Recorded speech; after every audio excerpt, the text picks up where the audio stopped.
I want to begin by saying a few words directly to racialized Canadians who face discrimination every single day in their lives, even in a country like Canada. What I did hurt them, hurt people who shouldn't have to face intolerance and discrimination because of their identity. This is something that I deeply, deeply regret. Darkening your face, regardless of the context or the circumstances, is always unacceptable because of the racist history of blackface. I should have understood that then, and I never should have done it. Je veux d'abord dire directement aux Canadiens qui font face à de l'intolérance à tous les jours à cause de leur identité que c'est pas acceptable que dans un pays comme le nôtre, des gens soient encore victimes de racisme. Et le geste que j'ai posé, les gestes que j'ai posés ont blessé profondément ces gens-là qui doivent vivre à tous les jours avec de l'intolérance. À cause de l'historique raciste de ce geste, ce n'est jamais acceptable de foncer sa peau. J'aurais dû comprendre ça à l'époque et je n'aurais jamais dû le faire. Je m'en excuse profondément. Mr. Trudeau, hi, David Cochran with CBC News. Last night on the plane, when we asked you if the picture that emerged in the Time report was the only time you had done this, you left us with the impression there was only one other incident. And since then, Global News has released a video which seems to show that there was at least a third incident. So exactly how many times have you darkened your skin with makeup in an act that you have yourself described as racist? I shared the moments that I recollected, but I recognize that it is something absolutely unacceptable to do. And I appreciate calling it makeup, but it was blackface. And that is just not right. It is something that people who live with the kind of discrimination that far too many people do because of the color of their skin, or their history, or their origins, or their language, or their religion, face on a regular basis. And I didn't see that from the layers of privilege that I have. And for that I am deeply sorry, and I apologize. Okay. Je reconnais que c'était inacceptable. J'ai partagé les événements dont je me souvenais, mais la réalité c'est que ce serait jamais acceptable de foncer sa peau quand il y a des personnes qui vivent à tous les jours avec la discrimination à cause de leur identité. C'est pas la personne que je suis, j'aurais dû le savoir à ce moment-là, et je le regrette profondément.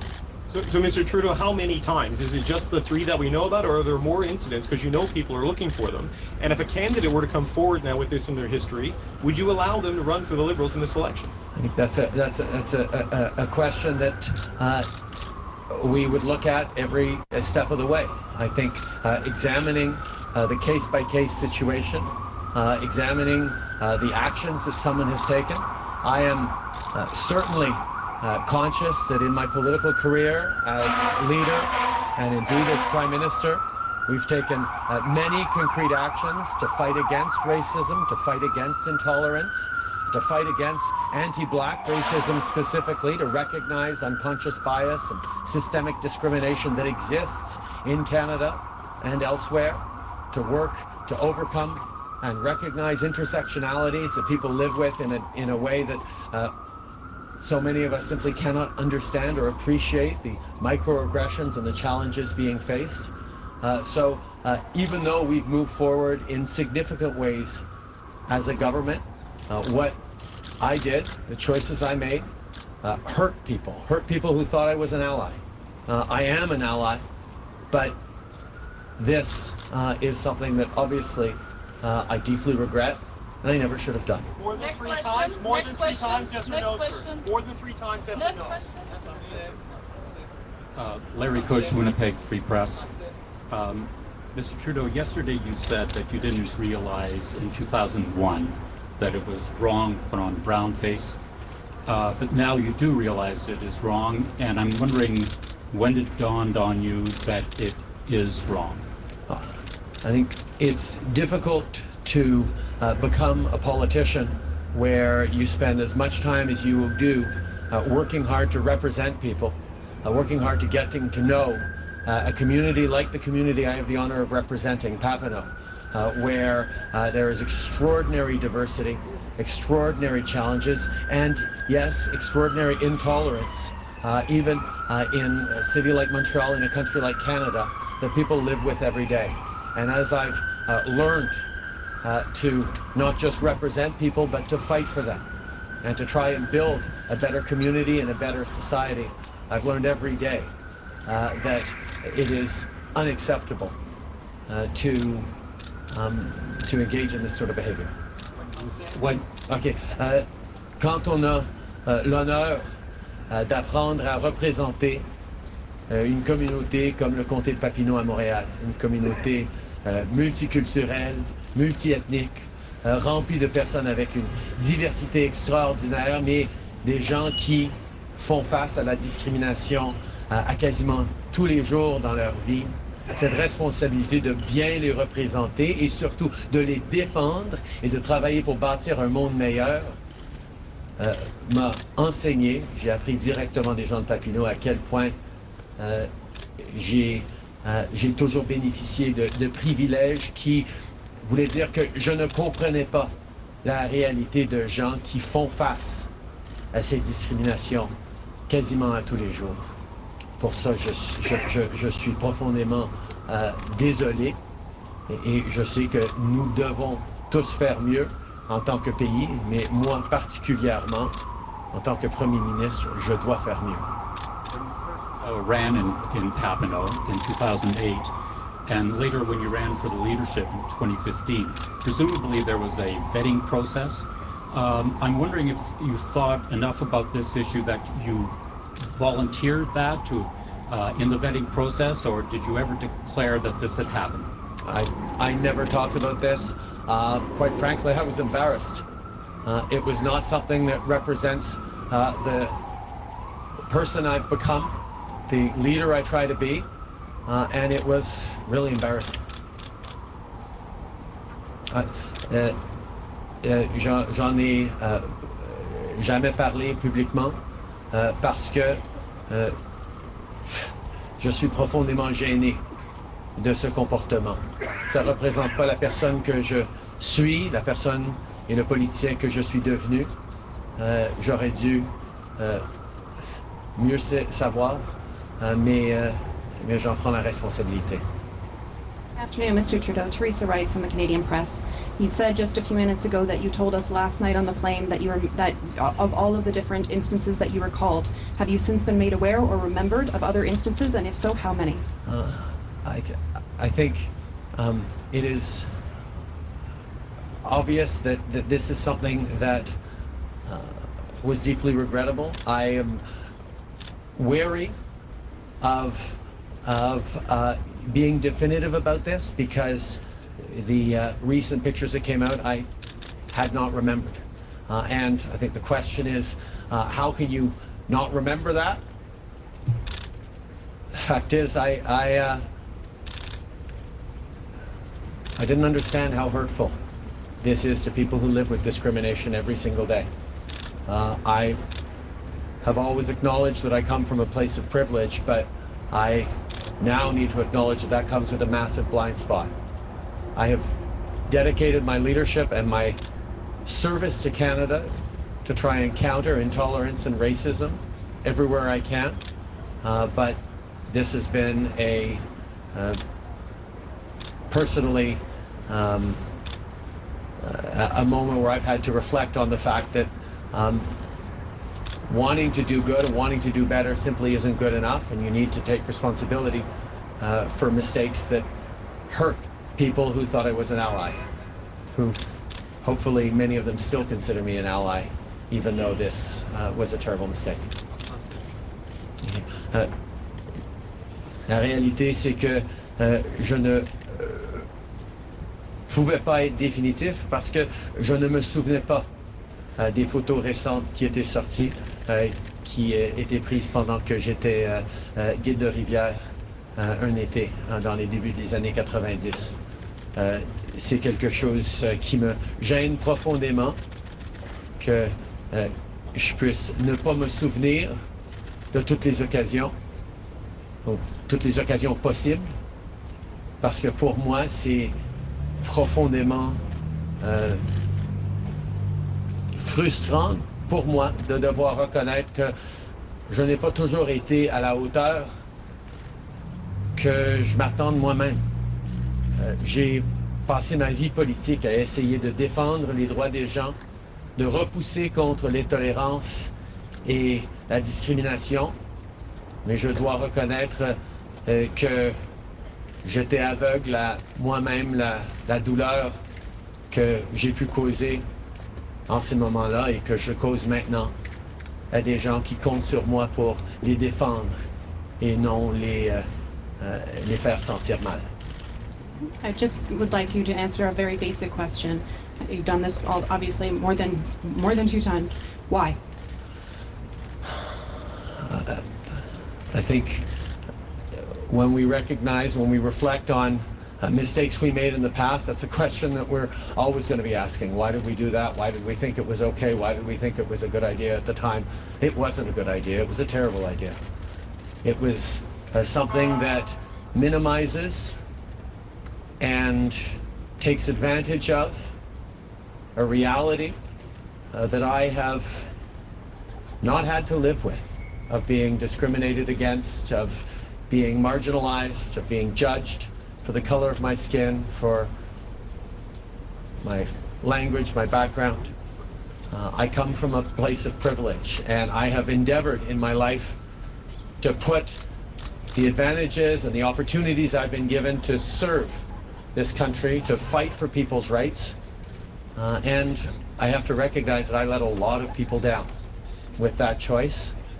And I stand here today to reflect on that and to ask for forgiveness. Okay. Je pense que c'est toujours la question qu'on se...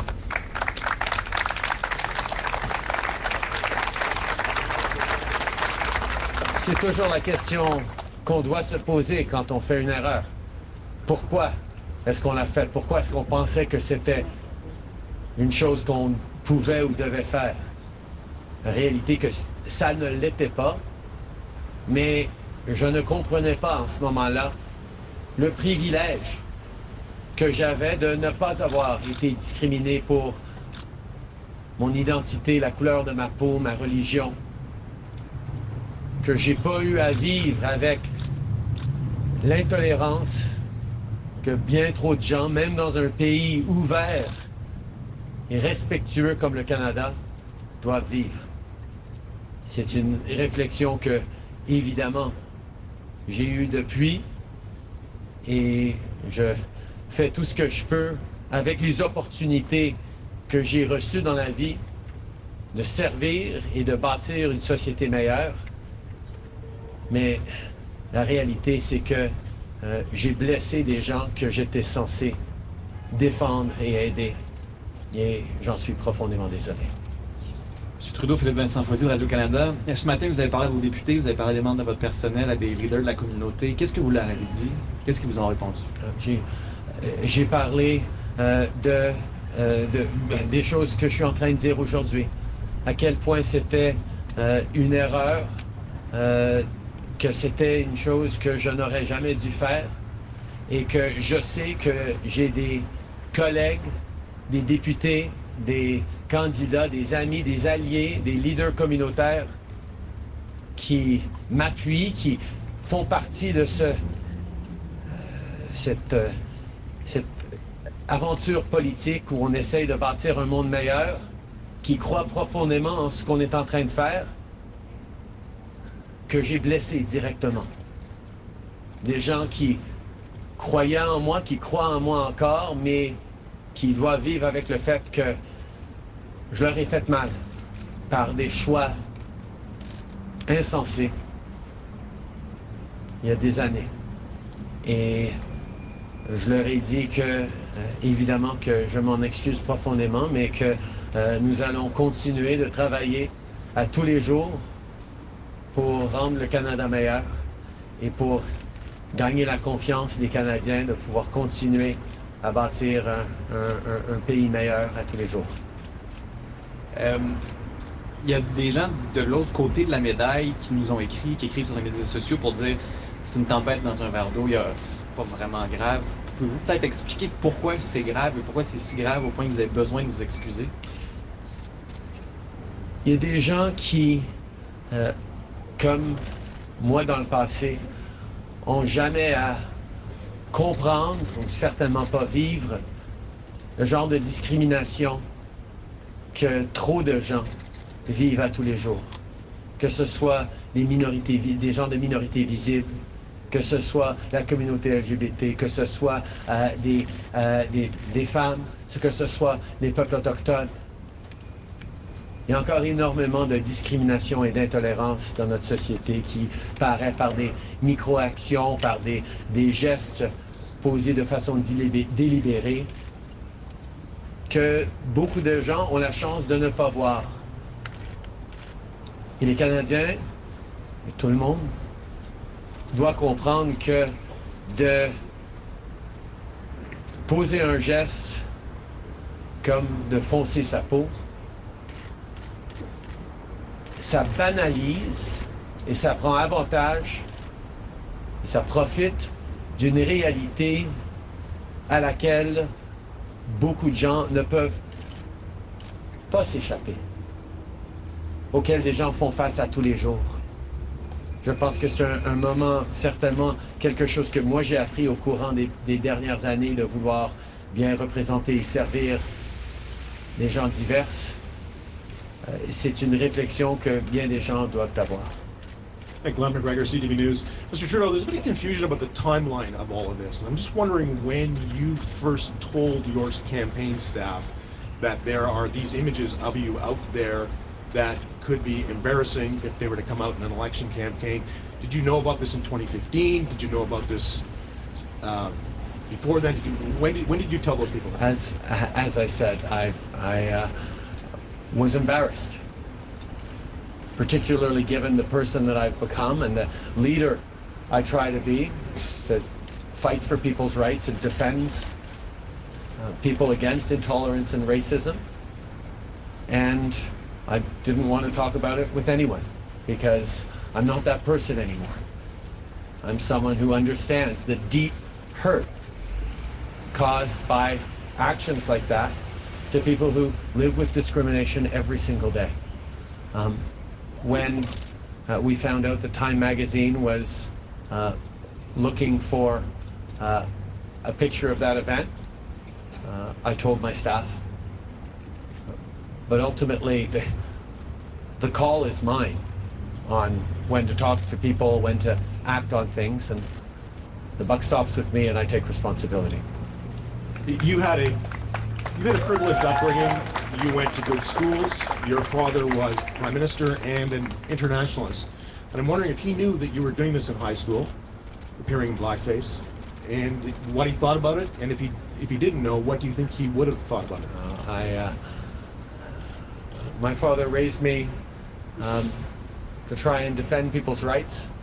One of our family mottos has always been provide counterweights. It was the reason he gave for why he chose to go to Ottawa in 1965 when all the power tended to accrue towards Quebec City in the Quiet Revolution and Quebecers becoming strong and staying in Quebec. He said, no, we need to provide counterweights. And if you're strong, you need to go where your strength is most needed. That is the way he raised me, and I certainly have tried to use the privilege that you talk about, the opportunities that I've had in my life, to put them in service of people who didn't have the kinds of opportunities that I have. That's the kind of leader, the kind of Prime Minister I've tried to be, the kind of man I've tried to be, certainly the kind of parent I've tried to be. And in my conversations with my kids, a difficult conversation I had this morning about taking responsibility for your actions and learning from your mistakes. This is certainly something I think my father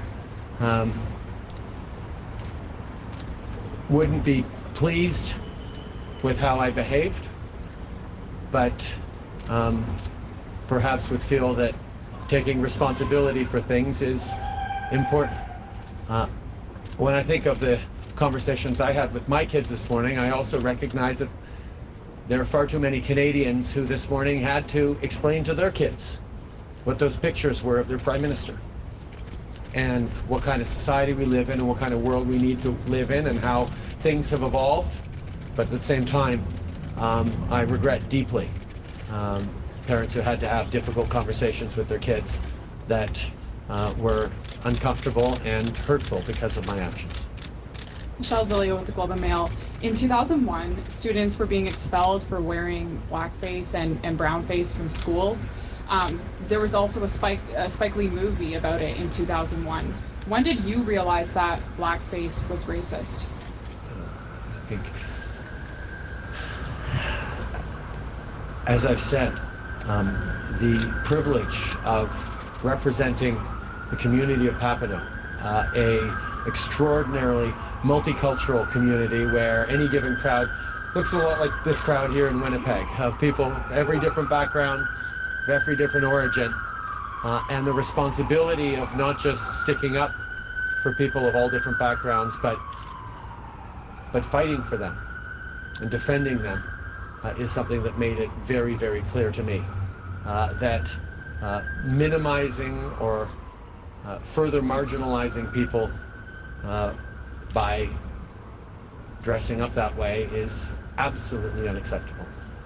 And as a follow-up, international media, including the BBC, New York Times, and Al Jazeera, have published stories about this. Are you concerned that your behavior, including, not talking about this for 18 years publicly, has damaged Canada's reputation? And if so, what will you do about it? I think we all need to recognize that even in an incredible country like Canada, there's still a lot of more work to do. People are still facing discrimination and marginalization every single day. Anti-black racism, unconscious bias, systemic discrimination, they still exist. Systemic discrimination still exists in our schools, in our universities, in our workplaces, in our communities. Racialized Canadians every day face extra barriers, extra comments, disparaging remarks that they have learned to live with as the reality of their day-to-day lives. And we must all, in Canada and everywhere around the world, pledge ourselves to make sure we are fighting to make it better. That there's lots of things we can and must do. That includes recognizing terrible mistakes of the past. That's what I am doing, and that's what I have tried to do as Prime Minister in many occasions. And that's why we're going to continue to recognize that still Indigenous peoples in this country face unacceptable living situations, fewer opportunities. These people who were promised shared partnership and stewardship of the land and respect were treated with everything but for centuries. And we are beginning on the road of reconciliation now, but there is still a long way to go. Canadians who come from different parts of the world, whether they're first generation or fifth generation, continue to face intolerance and marginalization. We have much more to do, and I am not afraid of standing up in front of the world and saying, Canada's a pretty great country, Canada's the best country in the world, but we have a lot more work to do, all of us. And that is something that I will continue to pledge every single day I have to doing. Brittany Hobson, ABTN National News. I'm going to switch gears a little bit. Earlier this week, child advocates from across the country came together to say that the federal government is not doing enough to address youth suicides. If the Liberals are re-elected, will you implement a national suicide strategy prevention plan? And if so, when would you implement that and what would it look like? We've made significant moves forward on this terrible tragedy. There are far too many communities across the country where children are taking their lives, where suicidal ideation, where lack of opportunities, societal and intergenerational inequities have led to unacceptable rates of youth suicides and tremendous tragedies for families, for communities. We need to do a better job of addressing. And yes, we continue to move forward on things like national strategies to prevent youth suicide, but it takes more than just strategies. It takes concrete investments, which is why we've made investments in mental health service workers, in a hotline to help out for Indigenous communities, in investments in education and in new schools and in new health centers, and investments in Indigenous languages and culture, recognizing that someone who is proud of their identity and their language and can use their language is far less likely to fall victim to suicidal ideation and suicides. But the problem continues. We need to do much, much more, and we will continue to do much, much more if we get that opportunity. Also this week, a new report was released in Manitoba showing that that First Nations people are dying at younger rates than non-Indigenous people. But we know that that's happening across the board in Canada. And this continues to happen since the Liberals have been in power for the past 4 years. If re-elected, what are you going to do to change that? We have made significant progress over the past 4 years on tangible things like lifting boil water advisories. We've lifted 87 long-term boil water advisories in Indigenous communities, but there's still more than 50 to go, although we feel we are on track to lifting all those that remain by the 5-year mark in the spring of 2021 that we had committed to. We are investing in new schools, we're investing in new health centers, we're investing in better partnerships, in support for First Nations and Indigenous post-secondary education. We're working directly with the Métis Nation on economic development and investments. We're moving forward on an urban and Indigenous strategy as well to recognize all those Indigenous peoples who face real challenges in our urban environments. There is so much more to do. We have taken meaningful steps forward that have made a significant difference in the lives of many Indigenous people. But we are the first to recognize there is still a long way to go.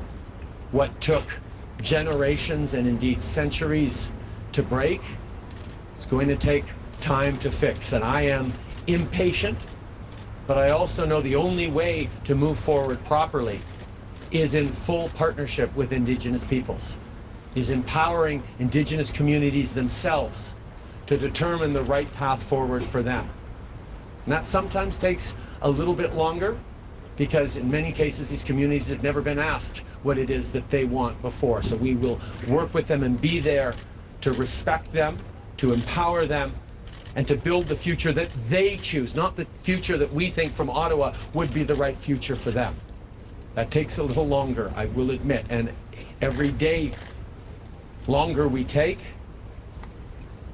means more kids struggling for longer.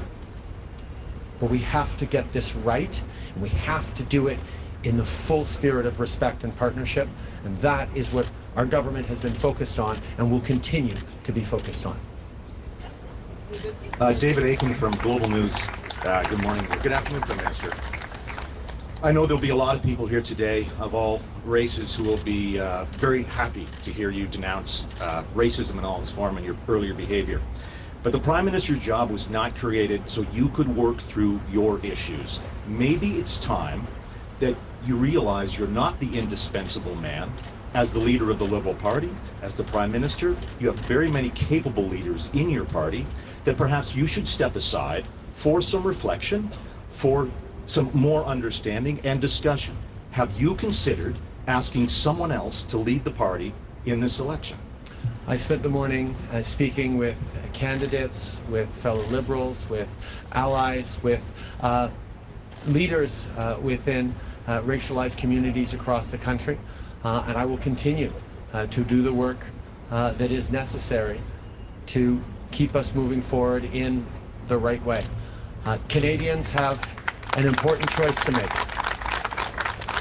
Canadians have an important choice to make on October 21st. And I trust Canadians to make that right choice. I certainly hope that they will continue to support us in the work that we're doing, but they might not. And I know that that is something that all Canadians get to decide. And they get to bring in all sorts of different factors, because every Canadian has a different way of looking at what matters to them. And all I hope for is that Canadians take very seriously this responsibility and this choice that we will make as a country on October 21st. And until then, I will continue to put forward the very best team, the very best approach that I can to talk about how we're going to build a better future for Canadians. I'd like to just follow up on the tone now of the campaign. It had a different tone until yesterday, and that tone was largely involved with your party finding lots of very questionable behaviors from many of your opponents, one of them right here in Winnipeg and Winnipeg North. Can you tell us how the tone is going to change as we start talking about things? Is it going to be so important to be digging up people's social media posts of the last 2, 3, 4 years? Are you going to be focused on that, or your party, pardon me, going to be focused on that? Over the past 3 days, we have put forward significant policy announcements on how we will continue to do the work that we laid out over the past 4 years, work that resulted in creating over 1 million jobs and lifting 900,000 people out of poverty.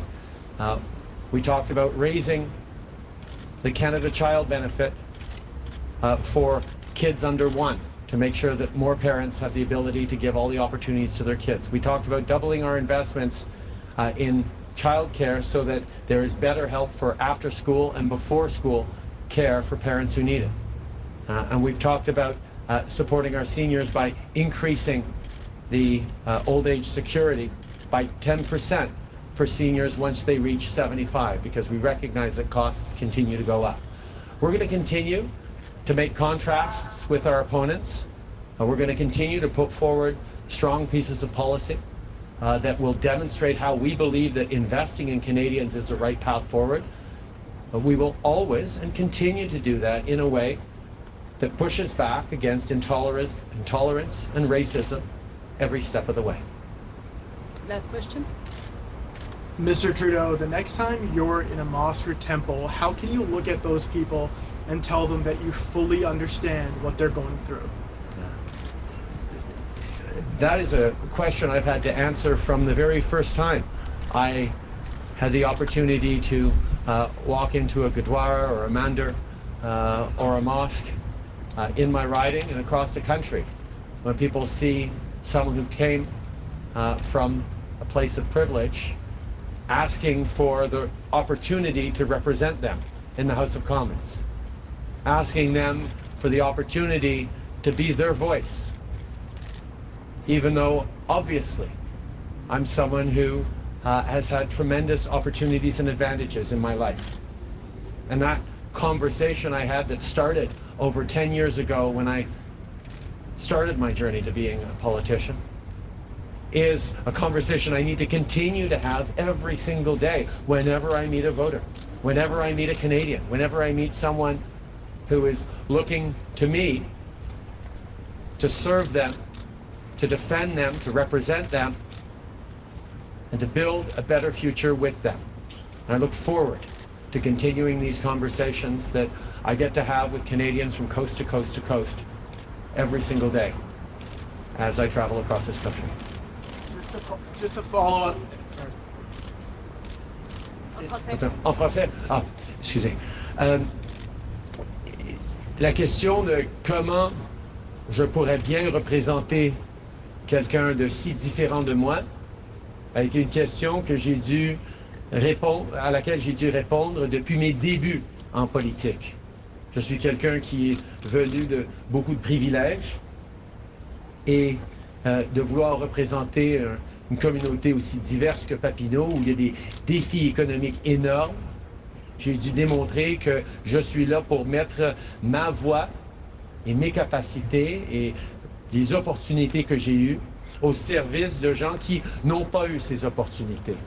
Et je crois qu'au cours des 4 dernières années au gouvernement, mais des 10-12 dernières années en tant que politicien, j'ai démontré que le travail que je fais pour bien représenter les gens de toute diversité, il y a toujours mieux à faire, et est au cœur de ce que je fais et de ce que je continuerai à faire. And just to follow up, you've apologized, but what policies and procedures would you enact that are anti-racism? Because as you can tell, there's people who have been affected by this. Indeed. We were the first Canadian government to recognize the UN decade of people of African descent. We were the first government to specifically put forward $25 million over the coming years for the Black community to support grassroots community organizations to create opportunities for Black youth. We put forward a national anti-racism strategy that talks about anti-Black racism, it talks about anti-Semitism, talks about Islamophobia. We have moved forward in a significant way in partnership with a broad range of Canadians of all sorts of diversities and their groups. But we recognize, as you point out, there is always much more to do, and we will keep doing it. The choices we make on building a better future for all Canadians continues to be something that we are very much focused on as a country, as a government, and as a party. We will continue to focus on that. Merci beaucoup tout le monde. Prime Minister, one Thank you, more. everybody.